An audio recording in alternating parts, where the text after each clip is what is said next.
Hola a todos, bienvenidos a un nuevo episodio de ¿Dónde está el bug? El podcast de IEEE, el capítulo estudiantil Computer Society UTP. Hoy arrancamos con un episodio que no se pueden perder. Este es el primer episodio de la cuarta temporada y venimos recargados. Hoy nos acompaña un referente del desarrollo backend y full stack con una mirada integral sobre arquitectura y evolución tecnológica. Hoy tenemos el placer de conversar con Rein Petersen. Él es un Senior Software Engineer y arquitecto especializado en Node.js, PostgreSQL, GBoss, DevOps, una amplia gama de programas. Con una trayectoria sólida en diseño de arquitecturas modernas y escalables, Rein también ha sido parte de transformaciones tecnológicas importantes y viene a contarnos cómo ve el presente y futuro del desarrollo. Bienvenido, Rein. Welcome, Rein. Well, thank you. All right, so I'm going to open my question here. What has been the most challenging project you've worked on, and how did you overcome it? Is just a few months ago, I was working with large data in metrics data coming from hundreds of thousands of concurrent viewers of it's an online kind of Netflix version for Latin America. It's called Canela TV. And so we're processing a large volume amount of metrics.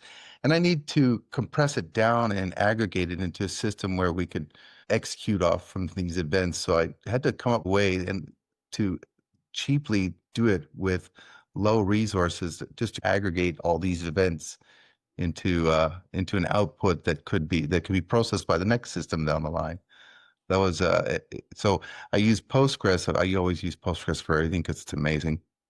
But what I did was I used, instead of writing directly to the table, I used an insert before trigger, which would basically check any prior events that were related and aggregate them before writing them. So I used almost like a virtual table. And so what it did was, instead of like filling up the database full of many rows, because there's just so many, you just couldn't keep, because you'd fill up a disk in no time. So it basically constantly keep the tables crushing down and aggregating and keeping its size at a minimum, while still handling hundreds of thousands of events every few minutes. All right. That was an interesting project to try to handle huge data in a small footprint. And is that platform still on? You say Canela, right? Yeah, we just went to production a couple months ago. All right. So it's something like you say a Netflix for Latin America markets. Yeah, Canela TV is like the Netflix for Latin America. Everything is doblado. All right, I get it. What motivated you to change from a paradigm from medium level to high level language? Because I will say that most of your specialty is on like high level languages like C, right? C++. Well, yeah, I did start with low level languages. I didn't do a lot of writing of C, but there was there was a period of like Turbo Pascal, and I did some writing of counting software. It was kind of boring, but they were just they mostly prefer to write TypeScript today, and I can tell you the reason why. I would never want to write any more Perl or Turbo Pascal or Visual Basic or even C or C#, and I've written a lot of C#. It's writing TypeScript. It's just so fast, and I get very quick response to my work. So I get feedback when I'm developing. I get quick feedback, so I'm really able to deliver software quickly. And then, of course, with TypeScript, better moreover than JavaScript. TypeScript is JavaScript, but I get that instant feedback about in the ID as I'm writing, just like you would, but even more so with a strong typing system. So I'm able to develop a very rich program that is very safe. I know it's type safe, which is a big problem with JavaScript. And that's why TypeScript is so far superior to JavaScript. Is you get this really rich typing system, and I know my software is safe, and of course, along with unit tests and such. But there's a major component is typing, and it reduces a huge volume of bugs that you would, they're easy mistakes to make, and if you don't have a typing system, they're very hard to find.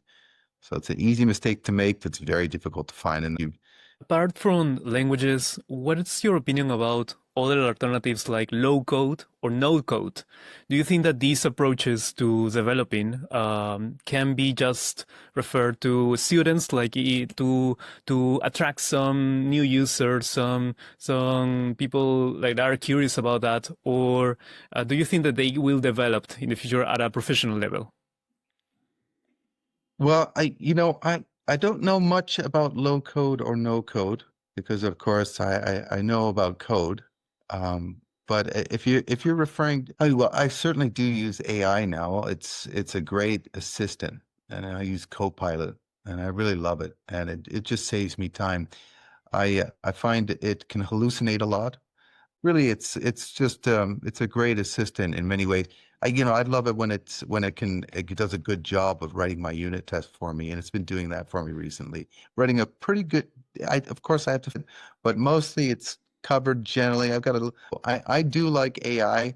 I can't imagine other if you don't understand the computing problem that you're faced with, and if you're not able to communicate it, and if you're starting from scratch and asking AI to do it for you, and I think they call that vibe coding, I would be surprised that you'd be rather lucky. It'd be almost like I think there's that quote about having a million monkeys typing out a Shakespeare novel. Yeah. You'd be getting lucky that that you get a result, or you just or if there's a bug later on, who's going to find it?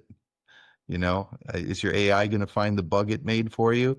And well, in other question, what tools or technologies do you think are overvalued in the software development industry? Well, this I'm going to be flamed for some of these things I'm about to tell you. I think it's okay because mostly we will be Spanish speakers or the audience here. Okay, well, great. So then I'll just say it. I there's a few of them. They all come from the mostly a sect of of people who were really pushing for React, and React is very, very popular. I recognize that, and but I have been waiting for many years for it to go away. And I hope it appears to me that I think the beginning of the end is finally in sight, where we can free ourselves of React. It's React is, in my view, which is, I was there before React. I was there when it came in. I remember when I welcomed React because there was a problems to solve. And it solved it with the virtual DOM, and that's the reason why we used it. And that was quite a long time ago. But that problem went away really quickly. The virtual DOM is no longer needed, and the browsers create and destroy DOM nodes, hundreds and thousands of them in a moment. That was a problem before. We needed the virtual DOM. It was expensive to append a bunch of nodes onto the screen, or to pull them out, or to iterate through them. It was a pain, but that problem has long went away. So React is largely a solution that's looking for a reason to exist, and it's just complicates the matter. And it's a solution to a problem that no longer exists anymore.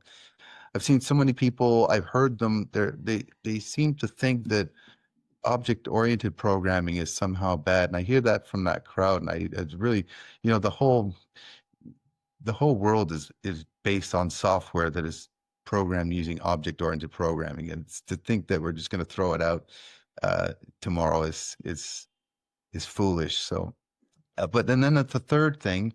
So, I wouldn't throw out the baby with the bathwater with functional programming, but because if you program JavaScript, you are doing a lot of, I can't tell you, I'm constantly using map, filter, and reduce on arrays all day long. And, I write everything, I write functions all day long. So, I do function, but of course, you have to mutate state, the data, where do you think the data comes from, and where does the data got to go to? It's got to write down somewhere. And so, we have to change it. And we're dealing with state all day long. So being a functional purist, but the third thing, and you could probably guess, I'm I believe that ORMs are an anti-pattern, and they should not be just used. You really should just learn SQL because it's a declarative language and it's the ideal way to access data. And it's a rich and expressive language that allows you to pinpoint and sort and get just the data you want out of the database. And you can do some very powerful things. And if you're hiding behind an ORM, you're never going to learn those things. And there's so many reasons that I see people are missing out on the power of what their database can do because they're avoiding learning SQL properly. And All so right. I think those are the big ones I see that are problematic. And so I want to see React. I'd like to see vanilla JS come back. And so that's I don't use frameworks. When I do, I've been a little bit hiding out in the back end a little bit, but when I do front ends, I don't bring in any framework at all. I use web standards. I will use web components. I write web components, and I write vanilla JS, and that all works, and it's so much faster. And when you have to have a responsive page hit on a cell phone, on a smartphone, it works a lot faster and works better. So, yeah. All Yeah, right. So the lack of or not using frameworks definitely is something that that is not very that is not very it's not spoken that much. Like the fact that you say that not using frameworks makes your work more agile in a way, like more responsive, right? And yeah, it's faster. uh-huh. And it's easier to find bugs. I don't have limitations that are imposed upon me by the framework. Every framework always has a way of doing things, which cuts off usually some things that you might want to try. You might need to do something a different way, but the framework doesn't really allow you to do that. Can you please give me an example of what kind of limitations you will find with a framework? Well, okay, I'll give you an example. So React has a model. The model in React is that, they have this notion where the state cannot be mutated. You've got to take a copy. It wants to re-render a whole tree of elements, and I want to be able to mutate the state. I want to be able to. I don't want to re-render a whole object. I just want to render that little piece. And so that's a limitation that React it's always trying to put these handcuffs on you, try to force you to do it this way, like just render a whole section of the DOM, re-render it. And it tries to do it every time. Every time you make a little change or you move the mouse a little bit, and it's rewriting stuff, and like for some reason that's like and so that's some CPU that I don't want to waste because I might be running on a smartphone and I've got other plans to use. I want to use that processor. I've got some things that I want to do on that processor. I don't want it burning up my processing cycles. And that might be good on some certain projects. But if you choose a framework, you have to accept the fact that you're going to be limited by it as well. You have to accept its limitations so you should be aware of its limitations before you choose a framework going in. And they all have limitations. You know what doesn't have limitations? Vanilla JavaScript. No limitations. So you can make exactly what you need that's specific to your problem domain. All And right. so it might be a little extra work in some areas, but I always believe it's worth it. I will give it a try. So I asked you about overvalued tools in software development. What about undervalued tools? Like like people maybe are not looking so much, Tools, or technologies. technologies. Well, I kind of touched on one before. I think PostgreSQL is probably the best data storage platform that I know of. And I've seen them all. I've used them all. When it was the period where NoSQL was, hey, I was doing a lot of MongoDB and Firebase, and it was, I was into it. but I very quickly realized that they had very strong limitations. And then when Postgres 9.4 came out, I mean, that was cool. It had JSON, but that wasn't fast. But then 9.5 came out, and it came up with this new data type called JSON-B or JSON binary. And it was fast, very fast. It was faster than Mongo. So you could create a data structure that was schemaless because JSON is schemaless. And so it became better at a schemaless NoSQL than MongoDB. It was faster, and you had the benefit of relational database, all the ACID properties, and you could bring in all sorts of many other features that Postgres already had, and you had the ability to do schemaless. You can move a lot of logic right over and sit in functions in PostgreSQL, and you can get a lot better performance. And so you don't have all these delays of waiting. And then what if you have to handle the failures if data doesn't go across these, sometimes unreliable wires that in between systems. So yeah, I would say I could probably name some others, but I would say the most undervalued, at least from what I've seen, is Postgres. It can be used. It's popular. People do use it a lot, but they don't even scratch the surface of what it can do. All right. So the potential of that of Postgres, right, is Yeah, you can program, you can do so much with it, that that that you would otherwise do in your middle tier. And right before before the final one. So, how important is the choice of programming?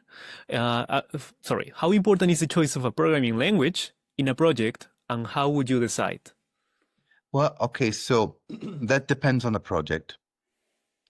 If we're talking about web projects, then of course it's much less important because with web, it's what you're programming in. Of course, some front end's JavaScript, right? Of course, or TypeScript as it would be, or you can even program other languages that can that like TypeScript transpile to JavaScript. So it's becoming less and less important. And on the middle tier, you can write in Python, you can write in PHP. They've all got good package managers.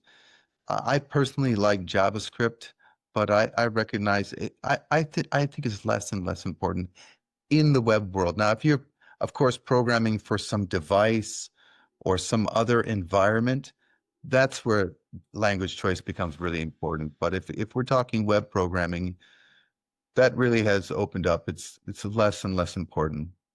But you will still say that Python, because of their versatility, is important still in, as you said, like in the middle level of a project. Yeah, if you look for machine learning, Python's got some nice libraries, so it's very convenient. I mean, you have it in JavaScript as well, but it's definitely more, you find a lot more tutorials, examples if you're doing Python. I mean, if you're doing statistical stuff, Python you can do it, but there's other languages too. You might look at. Yeah, I haven't used it personally, but I understand it's very competent in the area of statistics like R. But you know, the yeah, it's in the web world. I say it's less and less important. But depending on what you're doing, if you're doing statistics or if you're doing machine learning, you're probably going to lean on something like Python. But on the web, it could easily. It doesn't matter if you're doing PHP or Python or JavaScript or C Sharp or I don't really like C Sharp anymore. It's just I find it's it's a bit of a It doesn't have many fans. yeah, it's tiresome. I'm sick and tired of C Sharp. I don't want to look at it anymore. But it's still a competent language. You could use that. They all have all the asynchronous model. So that all the languages grew up in the last decade. They all had these new features that have been added in, a lot of them copied from JavaScript, which was why Node exploded.